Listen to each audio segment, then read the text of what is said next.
السلام علیکم ورحمۃ اللہ وبرکاتہ۔ ایک نئی ویڈیو کے ساتھ آپ کی خدمت میں حاضر ہیں۔ اس ویڈیو میں انشاءاللہ العزیز لفظ را اور لفظ قا ان دونوں حروف کو زبر، زیر اور پیش کے ساتھ آپ کی خدمت میں پیش کریں گے انشاءاللہ العزیز۔ تو یہ دونوں حروف انتہائی اہم ہیں۔ را کو بعض پر پڑھا جاتا ہے، موٹا پڑھا جاتا ہے۔ تو لفظ را کے اوپر جب زبر ہو اور پیش ہو تو ہمیشہ پر پڑھیں گے، یا را ساکن اس سے پہلے زبر ہو، را ساکن اس سے پہلے پیش ہو تو اس کو ہمیشہ پر پڑھیں گے۔ اگر را کے نیچے زیر ہو تو اس کو باریک کریں گے، را زیر تی بالکل باریک پڑھیں گے۔ اور تو یہ قاعدے ہیں، یا را ساکن ہو سے پہلے زیر ہو پھر بھی باریک پڑھیں گے۔ اور اسی طرح قا کو ہر حال میں زبر کی شکل میں، زیر کی شکل میں اور پیش کی شکل میں، تینوں شکلوں میں قا کو پر ہی پڑھیں گے، موٹا ہی پڑھیں گے۔ سو چلتے ہیں سبق کی طرف۔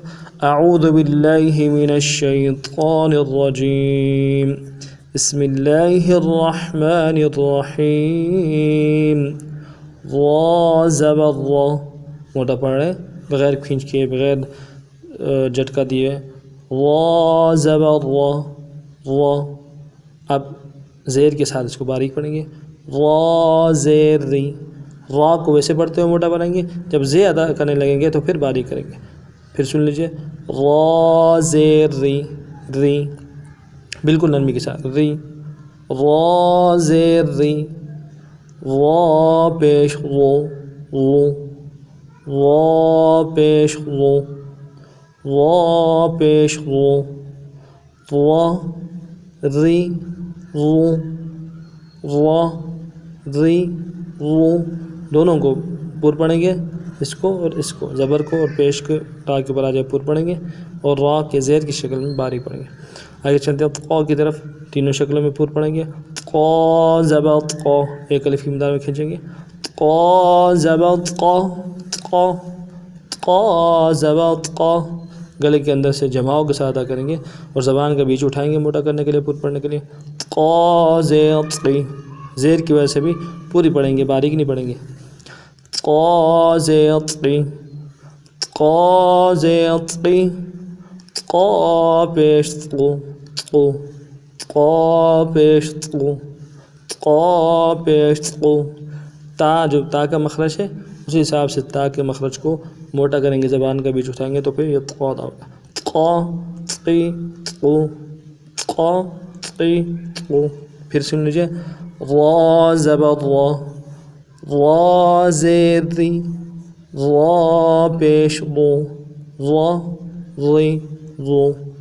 قا زبر قا، قا زیر قی، قا پیش قو، قا قی قو۔ یہ اہم سبق ہیں، اس سبق کو خصوصیت کے ساتھ سمجھنے کی کوشش کیجیے گا اور اسی انداز سے سبق کو پڑھ لیجیے گا۔ را تو بعض حالات میں جیسے موٹا باریک ہوتا ہے، آپ کے سامنے عرض کر دی۔ اسے قا کو عموماً قا کے پڑھنے میں بہت زیادہ کمی ہو رہی ہوتی ہے، ہم اس کو تا کے مخرج سے پڑھتے ہیں، نرمی کے مخرج سے، جس کی وجہ سے اس مخرج کا، اس حرف کا مقصد ادا نہیں ہوتا، جو حق ہے اس کا ادا نہیں ہوتا، جس کی وجہ سے بہت کمی ہوتی ہے۔ قرآن میں ایسا پڑھنے سے یا نماز میں اس کو قا کو تا کے ساتھ بدلنے سے پھر خرابی آنی شروع ہو جاتی ہے، نماز کے برکات چلے جاتے ہیں، نماز مکروہ ہو جاتی ہے، تلاوت کے اندر اجر نہیں ملتا۔ سو اللہ رب العزت ہمیں ان باتوں پر عمل کرنے کی توفیق عطا فرمائے۔ ملتے ہیں انشاءاللہ اگلے ویڈیو میں، تب تک کے لیے خدا حافظ۔ السلام علیکم ورحمۃ اللہ وبرکاتہ۔